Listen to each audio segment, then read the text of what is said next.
পুরাণ বলে সমুদ্রের গভীরে আজও নিদ্রিত আছে শ্রীকৃষ্ণের নগরী দ্বারকা। কিন্তু বিশ্বাস আছে সেই দ্বারকাই শ্রীকৃষ্ণ আজও বাঁশি বাজান। তার সুরে ভেসে আসে অনন্ত প্রেম, ভক্তি আর শান্তির বার্তা। আজ সেই দ্বারকা ফিরে এসেছে আমাদের চোখে। এই প্যান্ডেলের অলঙ্করণে শিল্পীর নিপুণ হাতে, তলদেশের মতো আবহে সিংহবাহিনী, মহিষাসুরমর্দিনী, চারপাশে গণেশ, লক্ষ্মী, সরস্বতী ও কার্তিকের মূর্তি।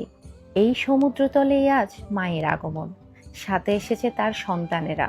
শক্তি আর ভক্তির মিলনে দ্বারকার অজানা রূপ মেলে ধরা দিয়েছে আমাদের সামনে।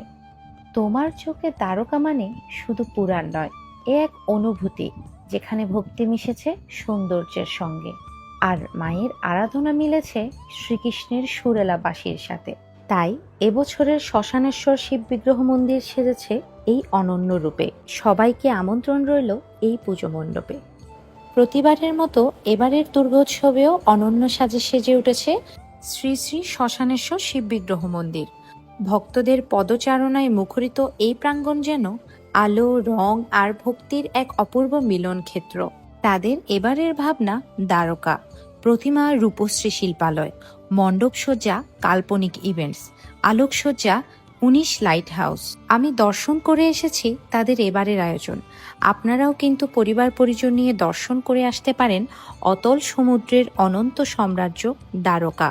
ভিডিওটি কেমন লাগলো জানাবেন, সেই সাথে তাদের এবারের আয়োজন আপনার কেমন লেগেছে অবশ্যই কমেন্ট করতে ভুলবেন না।